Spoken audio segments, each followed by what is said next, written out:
Bonjour, bonjour. Aujourd'hui, on se retrouve dans EZ37 Mag. Alors, j'ai la joie de recevoir Emmanuel et Bonjour. bonjour, bonjour. Aujourd'hui, nous allons parler d'un temps pour tout. Alors, pour commencer, un temps pour tout, qu'est-ce que ça évoque pour vous? Florence. Donc, je disais, il y a un temps, voilà ce que ça m'évoque, ben, comme dans Ecclésiaste le dit, un temps pour rire, un temps pour pleurer, un temps pour s'amuser, un temps pour dépenser, un temps pour retenir, un temps pour donner. Voilà ce que tout cela peut m'évoquer. D'accord. Donc, un temps pour faire une chose après l'autre. C'est bien Tout à ça. fait. D'accord. Et vous, Emmanuel? J'avais moins de références. Un temps, oui, un temps pour chaque chose et surtout un temps pour savourer chaque chose. C'est-à-dire prendre son temps pour vivre le temps. Je pense que c'est un petit peu ce qu'on a du mal à faire. En tout cas, ce que moi j'ai du mal à faire. Voilà, c'est ce que ça m'évoque. J'allais pas encore aussi loin que Florence. D'accord. Et le fait de savoir prendre son temps, ça veut dire quoi exactement pour vous? C'est la possibilité de profiter de chaque instant. Je pense que c'est une notion qu'on commence à acquérir en avançant dans l'âge, il me semble. Il me semble qu'on se pose pas tellement la question avant de... Moi, je dirais les 50 ans, pour moi, ça a été vraiment ça, avec l'idée que on a on est un peu à la moitié de son existence. Donc, il reste quelque chose et que cette chose qui restait, pour moi, prenait plus de valeur. Euh, Également dans l'idée que ce reste de vie nous est donné par le Seigneur et que donc il faut pas le gaspiller. Mais aussi à un niveau peut-être tout de suite humain avant d'être sur un niveau très spirituel, le fait de de vivre, oui, le temps qui, alors ça paraît énorme quand je dis ça, mais c'est quand même une réalité. C'est quand même de vivre ce qui nous reste à vivre en profitant des choses. Je trouve en tout cas moi personnellement, on peut avoir de la joie sur de très petits instants, de très petits moments.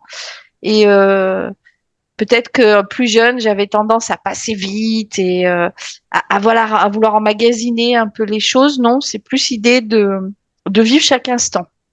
Voilà, ça paraît très sage, hein, mais Florence? j'y suis pas encore. Oui, donc moi, en fait, c'est vivre pleinement le moment présent, ne pas brûler les étapes et avancer pas à pas parce que en fait c'est comme quand on marche sur une route et qu'il y a du brouillard devant notre route ou sur le côté. Et quand on est sur la route, qu'il y a du brouillard, et ben, on ne peut voir que les pas qui sont devant nous. Et on découvre justement, on découvre les petits plus, les petites. Ben, là, il y a une petite touffe d'herbe. Là, ben, c'est un peu pierreux. Là, c'est un peu comme ci. Là, c'est un peu comme là. Et moi, je vois ma route un peu comme ça qui se dénoue au fil du chemin. Et donc, c'est une grâce à chaque pas, à chaque instant.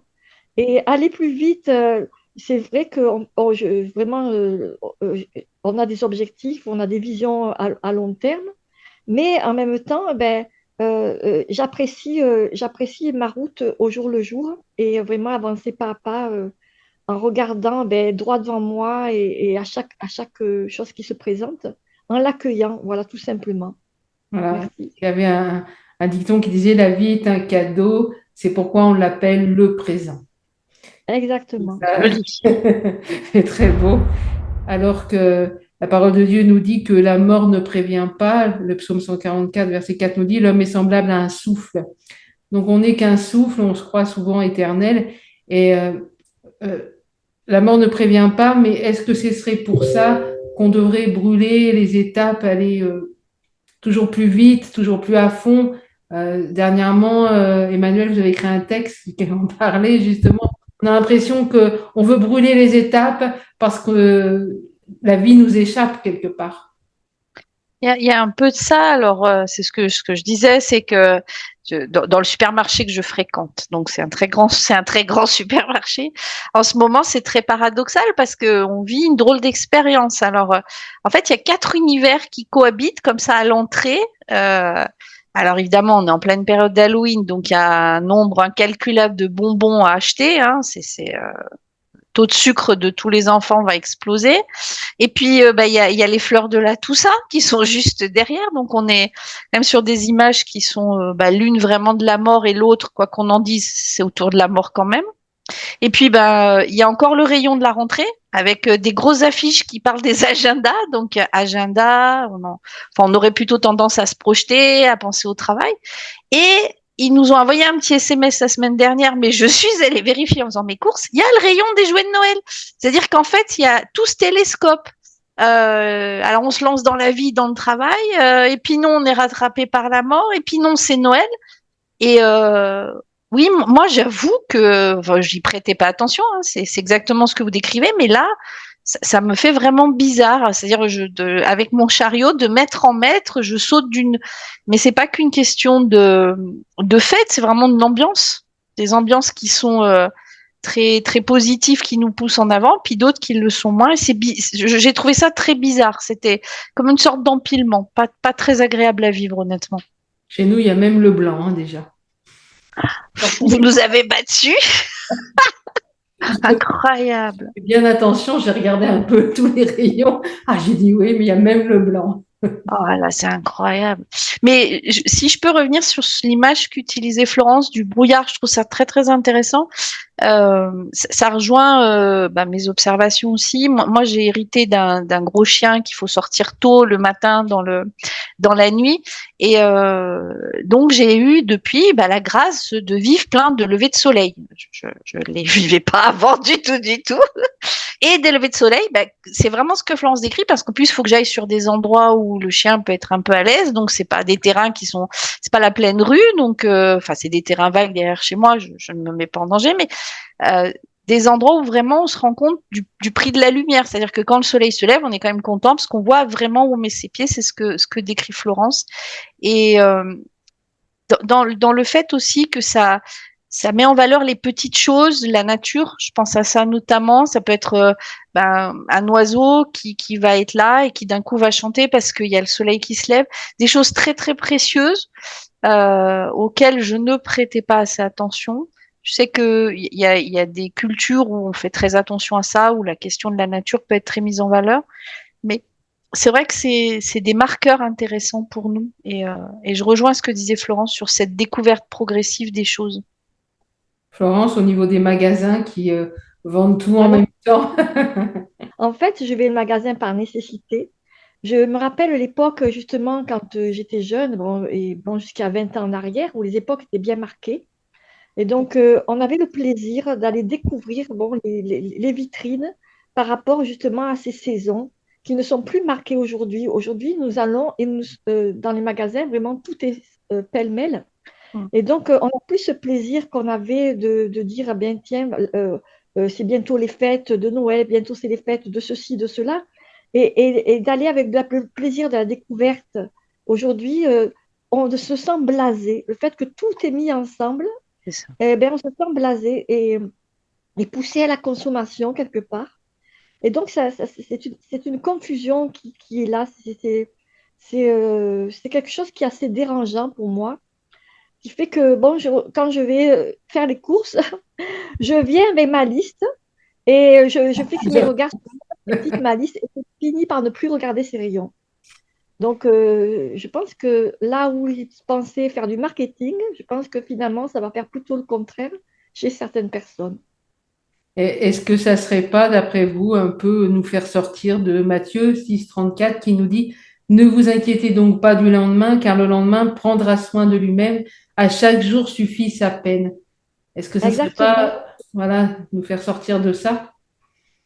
exactement, parce qu'en fait, en nous poussant à la convoitise, ils nous font justement, ils nous font marcher par la vue. Ils essayent de nous amener à ne plus compter sur leurs propositions, quoi. À sortir quelque part du temps présent, quoi, pour toujours nous projeter dans un autre temps. Exactement. Ouais, c'est le ressort de la consommation actuelle, c'est-à-dire euh, on devrait normal, effectivement, on a des besoins, on fait des achats, c'est normal. On n'est pas destiné non plus à vivre vêtu de peau de bête au fond d'une grotte. Enfin, c'est pas du tout ça. Mais là, Et au niveau du développement du marketing, ça a été tout à fait pensé comme ça. C'est-à-dire la question des saisons dans le commerce, elle a été pensée pour relancer l'achat. C'est-à-dire que les achats, effectivement, quand j'ai les choses dont j'ai besoin, a priori, je suis pas censée retourner au magasin. Donc, comment faire revenir les gens? C'est les saisons. On parlait du blanc, c'est une invention du 19e siècle. C'est-à-dire qu'à un moment, on décide qu'il faut renouveler tout le linge de maison.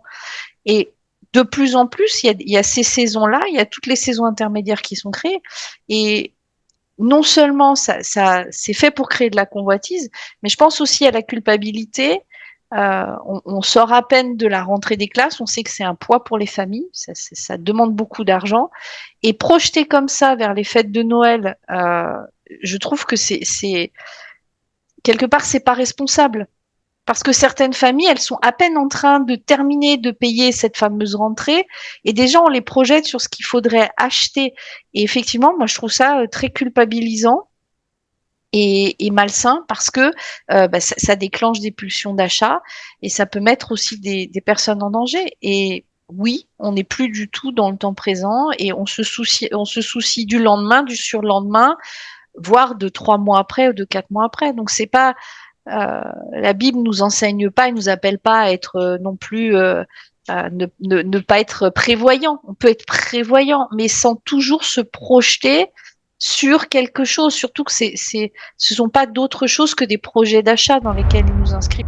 En tant qu'enfant de Dieu, euh, quelque part, le fait de toujours vouloir atteindre une autre saison, et je pense par exemple au service de Dieu, certains vont dire, bah, moi j'attends que mes enfants soient grands, moi j'attends que mon mari se convertisse, moi j'attends que ci, que là. Et on est toujours en train aussi d'attendre une autre saison pour pouvoir éventuellement rentrer dans les choses de Dieu. De la même manière, on est toujours en train de se projeter ailleurs au lieu de faire ce qu'on doit faire le jour même. Qu'est-ce que vous en pensez? Oui, on se projette facilement ailleurs, surtout quand bon, le monde s'en mêle. Mais c'est à nous de rester focalisés sur le rémunérateur, le chef de la foi, et, euh, et de nous attendre à ce que lui, il veut nous donner. Ne pas nous laisser justement avoir par ces choses que le monde nous présente. Emmanuel? Oui, sur ce que vous disiez par rapport à l'entrée dans le service, c'est clair qu'on a une société qui est une société de l'instantané, on dit une société du zapping. Bon, les plus jeunes, plus encore que nous, sont habitués à ça. Et il y a l'idée qu'il y a un retour sur investissement très rapide. C'est une société où on est entraîné à chercher un plaisir immédiat. Il y a quelque chose comme ça quand même. C'est-à-dire dans l'achat, dans la compulsion d'achat, il y a l'idée du plaisir. C'est-à-dire je me fais plaisir à moi-même, je m'auto-gratifie de quelque chose. Et tout est comme ça. Le fait qu'on n'ait plus besoin d'aller au cinéma pour voir un film, je peux me gratifier d'un spectacle très rapidement chez moi. Euh, je peux acheter partout quelque chose à manger, me faire livrer ce qui me plaira. On est dans l'autosatisfaction perpétuelle rapide. Et d'ailleurs, euh, la société a développé tout un tas de systèmes qui permettent de suivre la rapidité d'une livraison. C'est ahurissant. Enfin, alors c'est pareil, j'ai l'impression d'être une très grand-mère, mais tant pis. Quand on passait commande avant, on mettait des fois un mois et on suivait pas le parcours de notre colis, on vivait ça très bien. Aujourd'hui, on a l'impression que c'est terrible, quoi. Je ne sais pas où est ce fichu colis pendant 12 heures et on a l'impression que le monde s'arrête.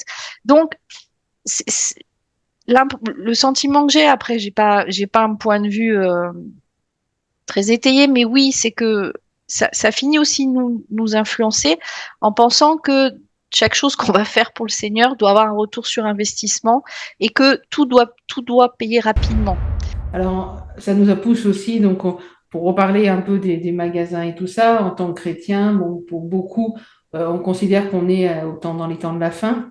Alors, c'est également aussi nous amener dans un endettement qui risque de nous être préjudiciable par la suite. En 2 mots, qu'est-ce que vous auriez à dire là-dessus? C'est une énorme tentation euh, et que je comprends qu'on y cède. Je comprends qu'on y cède parce que tout est fait pour qu'on cède. C'est-à-dire que euh, alors même ce que je disais tout à l'heure, on finit de payer les frais de la rentrée, on nous amène à penser à Noël. Et pour une famille qui ne peut pas, quelle culpabilité. Et pour des enfants qui côtoient d'autres enfants, chez qui déjà on est en train de faire quelle culpabilité. Il y a actuellement aussi une mode qui nous vient des États-Unis, qui pourrait être très bien, mais qui est vraiment l'idée de décorer sa maison selon les saisons. Oui. Ça, c'est quelque chose qui me plairait à moi. Je me dis, ah, super, parfois je passe comme ça.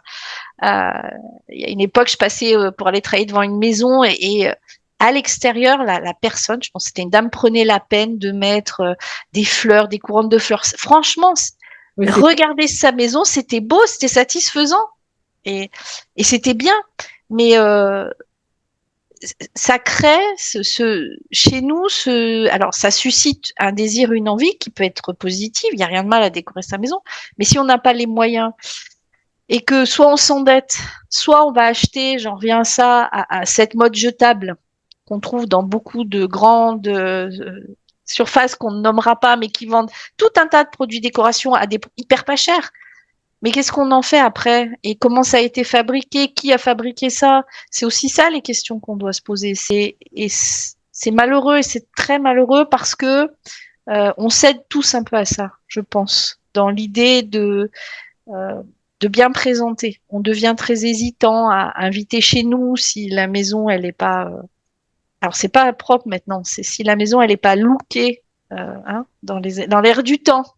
bon, ça Voilà. sera un autre débat, mais c'est vrai que est-ce le plus important? Je pense que, en fait, en tant qu'enfant de Dieu, on a tous besoin, dans des domaines différents, de peut-être de revoir nos priorités, que ça soit au niveau de l'apparence, du tape à l'œil, quoi, de toutes ces choses qui sont bien rentrées, dans les milieux chrétiens. Plus on en met plein la vue, mieux c'est, quoi. Et voilà, c'est peut-être là où il faut aussi revoir nos priorités, se reposer les bonnes questions de qu'est-ce qui compte, qu'est-ce qui est important pour Dieu. Florence? Oui, ce que je voulais dire, c'est que, en fait, ce qu'il y a, c'est que aujourd'hui, bon, il y a les quatre saisons qui sont mélangées dans les magasins, c'est un fait. Mais il y a aussi le fait que les médias et tout ce qui se passe dans le monde poussent les gens à avoir peur. Et la peur du lendemain, ben, ça contribue les gens à amasser des trésors sur la terre, où ils pensent que c'est une sécurité, en fait. Quand on n'a pas le Seigneur, on a besoin de s'entourer. Comme un enfant, ben, il a besoin de son doudou, de sa couverture, sinon il est malheureux. Je pense que les gens, en allant justement, quand ils font les magasins, pour eux, c'est déstressant. Voilà. La phase de ma vie, j'avais besoin de compenser. Donc, pendant un moment donné, j'avais un truc avec des chaussures, bon, ça me passait. Mais en fait, chacun, au bout d'un moment, bah, voilà. Alors, donc, c'est vrai que j'ai des compensations dans la nature et tout le reste. Mais il y a des moments où j'aime faire les vitrines, j'aime faire les magasins, bon, sans forcément acheter, mais ça me fait plaisir rien que déjà de regarder. Et si je n'ai pas le cœur accroché à Dieu, si je n'ai pas le cœur vraiment accroché à l'essentiel, mes besoins essentiels, et ben ça peut m'arriver de déborder. Et combien de fois je vais dans les rayons, je prends un objet, je fais le tour des magasins, et puis à un moment donné, ah non, ça je le repose. Ah non, alors, finalement, je pris mon caddie et au fur et à mesure, je vois mon caddie diminuer. Et je dis merci Seigneur, je ne suis pas tombée dans la tentation. Et je reviens finalement avec que trois objets dont j'avais besoin, mais sur le moment, ma main, elle est allée prendre un paquet de bonbons, elle est allée prendre autre chose, tout ça. Et puis petit à petit, elle me dit, mais ça, j'en ai pas besoin, ça va me faire mal à l'estomac. Là, non, j'ai pas besoin. Et voilà. Mais la tentation est forte. Alors, un encouragement pour ceux qui nous écoutent, qui sont peut-être face à ça, qui se retrouvent dans ces situations-là, un peu comme nous toutes, quoi, hein, et qui voudraient ne pas céder à la tentation. Qu'est-ce que vous diriez? Amen. Ben, bien oui, ben, comme encouragement, je dirais, bon, vraiment, euh, je dirais que de nous-mêmes, par nos propres forces, nous ne pouvons pas résister à la tentation. C'est du surnaturel.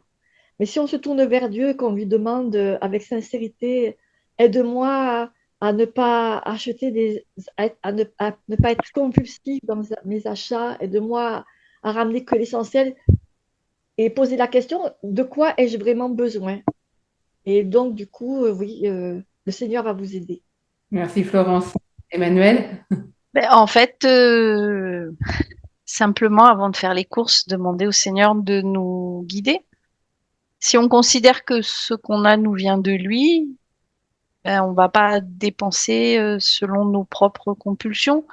Alors, j'aime bien ce que dit Florence. Oui, parfois on prend un objet et puis comme après on le repose, ben, bien sûr qu'on est tenté. En fait, La tentation, c'est pas, voilà, c'est pas le plus. elle est complètement humaine. Et puis, il faut savoir que les techniques aujourd'hui du marketing jouent réellement sur le cognitif, c'est-à-dire ils savent quel levier tirer pour que notre cerveau réagisse. Donc, c'est au-delà de la question de la volonté. Hein. On va vraiment, en gros, stimuler notre cerveau pour qu'il ait une réaction. Donc, il faut avoir conscience de ça. Avoir conscience de ça. Oui, et ben, ne pas rentrer sans demander au Seigneur son aide. Ça ne veut pas dire qu'on peut pas acheter des choses pour se faire plaisir, parce on va nous dire que on veut tout. Non, on peut, mais c'est l'idée d'avoir du discernement dans l'achat. On peut se faire plaisir. On n'est pas, je veux dire, on n'est pas tenu. Il n'y a pas de loi qui nous interdise. Il n'y a pas de loi qui régisse nos achats, mais on peut se faire plaisir. Penser à la manière dont le produit est fait aussi. Quand même, des fois, c'est un petit peu intéressant de se poser cette question-là. Pourquoi pas d'essayer de faire des choses soi-même aussi.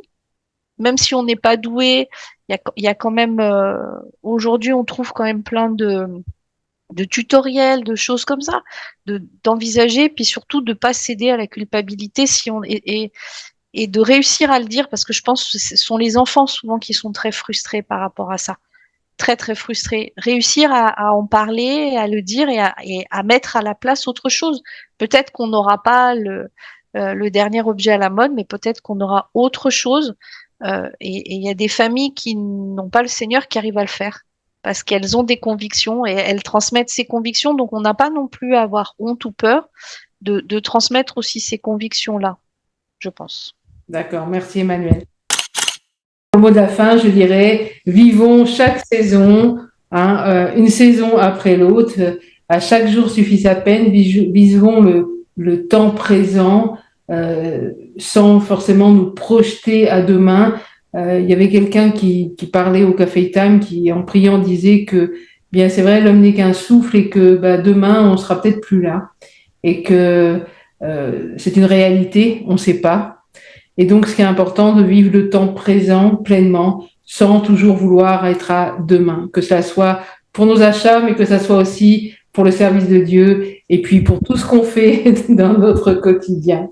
Voilà, je vous remercie Emmanuel, je vous remercie Florence, et puis bien voilà, qu'on se retrouve une prochaine fois pour un nouveau thème.